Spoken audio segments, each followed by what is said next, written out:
Hey guys, Dralik here. Today I decided to rank all of the current 5-star units up to version 2.3 of Honkai Star Rail. Keep in mind, this is my opinion, and if you disagree, I would love to hear your reasoning in the comments section below. Starting with Boot Hill.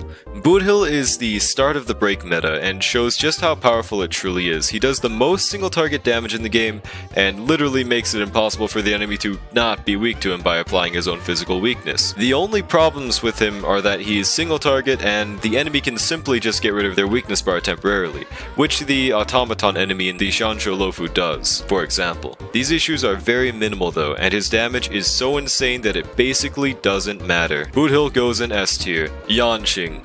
Easy SSJ. There is currently no amount of copium that can save Yanqing. You can clear content with him if he's provided the absolute best supports and relics, but this is also the case for literally every unit in the game. Even Arlon has 0 cycle videos. He is a D tier unit because of the fact that he takes so much work with so little in return. He literally gets outclassed by Jingliu in every single category. D tier. Clara. She has a very decent damage output and it's very consistent as well. She doesn't need to use skill points but can at E1. She just spams follow-ups when the enemies hit her, and she murks them. Pretty simple. A tier. Fu Xuan.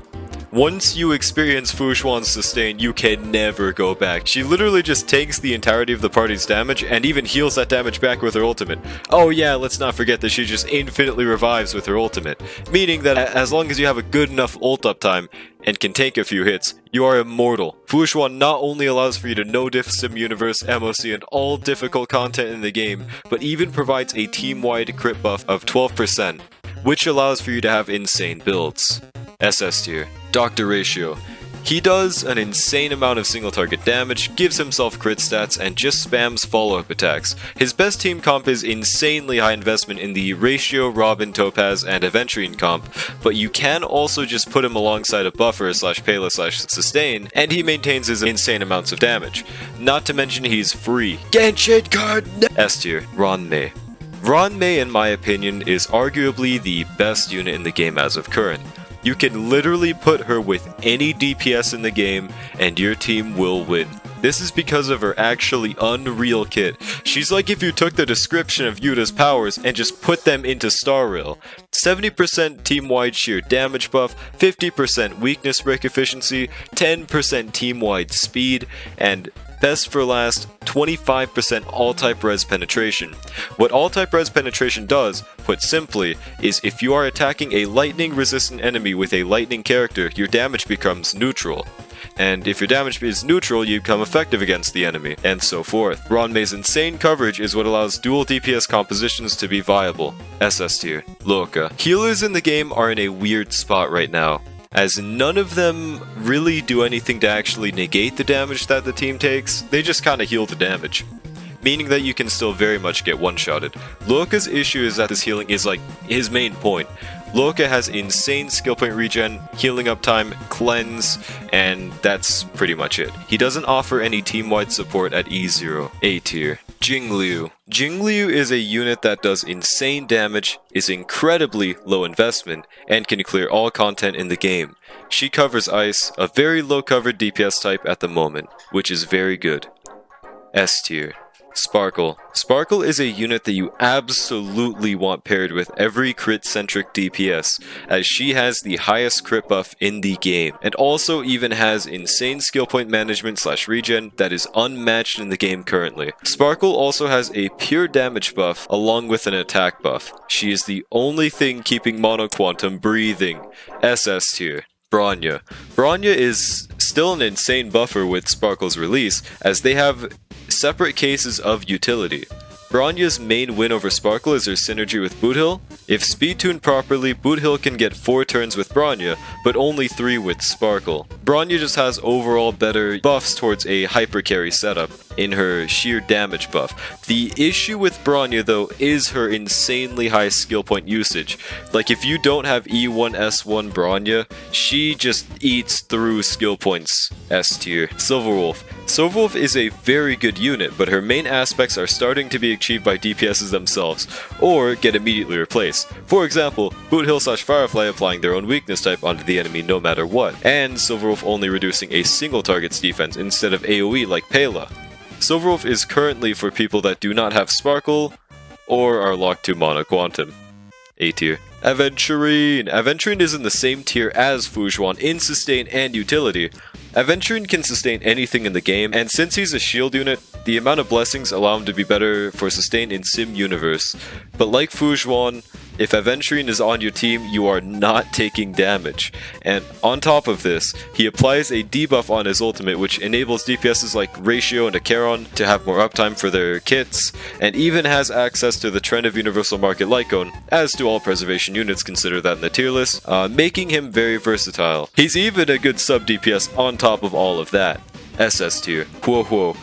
Like Loka, she has the same problem of still being able to be one-shotted. She has very good healing, insane amounts of cleanse, but is skill point neutral unless E1.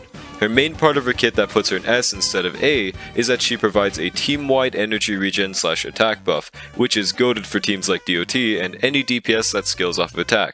S tier. Lune. Lune is a very good DPS. He does Jingli level damage assuming you have Sparkle and can clear all content.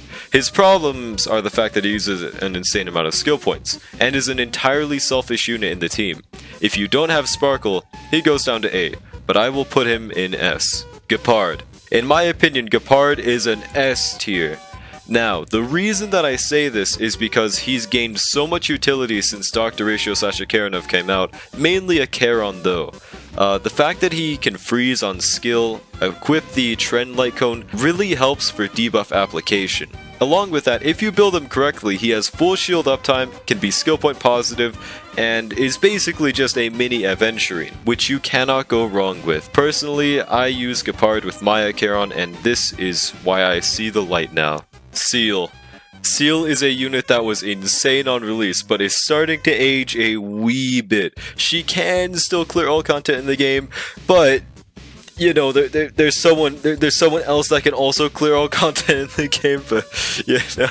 Seal is a unit that I feel has already gotten the max amount of health that she can get already in Fujuan and Sparkle, and will only get worse with time, as units will simply release with higher numbers, as Seal has no unique mechanic that fixes her, or enables her to be in a specific team composition. A tier. Himiko. Himiko's gonna have to go in B tier. The main reason being that she is mid in anything that isn't pure fiction. Although she is really insane in Pure Fiction, she just doesn't do any damage outside of it. The fact that she's AoE and has a follow-up that she spams is really good for Pure Fiction though. Her to Himiko always goes insane. Jingyuan. Jingyuan's gonna have to go in A tier. Jingyuan is a really weird unit. He pretty much gets a buff every patch with new supports that always help him, but his main problem isn't his damage anymore. His problem is that his only source of damage, Lightning Lord, is locked to once per turn. And due to the wording, that will never change. Hoyo is very insistent that they will not change their units. They think that if they buff their units, that is a disappointment or a disgrace. So he will not get that word changed, which basically eternally dooms him. Me maining him on my ult opened up my eyes to King Yuan, however. Kafka. Now, I might like this unit a wee bit, but Kafka is an insanely future-proof unit as she is the backbone of the DOT team. She procs all DOTs on enemies with both her skill and ultimate, allowing for DOT to be one of the highest damaging teams. Literally the only way she ever ages is if they release a new unit by the name of Kafka 2, who just so happens to have her exact kit, but with higher multipliers. She goes in S tier. Blade. Blade is a crit DPS who scales off HP instead of attack. He is still good, but his kit just doesn't have any unique damage dealing opportunities built in that allow him to keep up with the DPSs of today. He goes in A tier. It is arguable that he is much better with Jade, but I haven't seen his performance alongside her yet, so I can't say whether or not he would move up to S or A, but I'm currently assuming that he would just still stay in A. Argenti. Argenti is a unit that can do damage. It takes a pretty big amount of build-up and focus, and is generally just not worth it to run in content like MOC, and as such he is doomed to the same fate as Himiko, so he goes in B tier. But of course, in Pure Fiction he would be S tier, as he also is just a great wave clear. He just does very good AoE damage, and he does a very consistent amount of it. Fire Trailblazer. Now, I'm gonna have to put them in B. The main reason that they're in B and Gepard is in S is because even if Trailblazer is invincible themselves, they don't really do very much for sustaining the actual team. What they do is they give like a 15% damage reduction for the whole team and like 5% shield, and that's about it. And when considering how good a sustain is, you're going to want to consider how good they are as a solo sustain unit.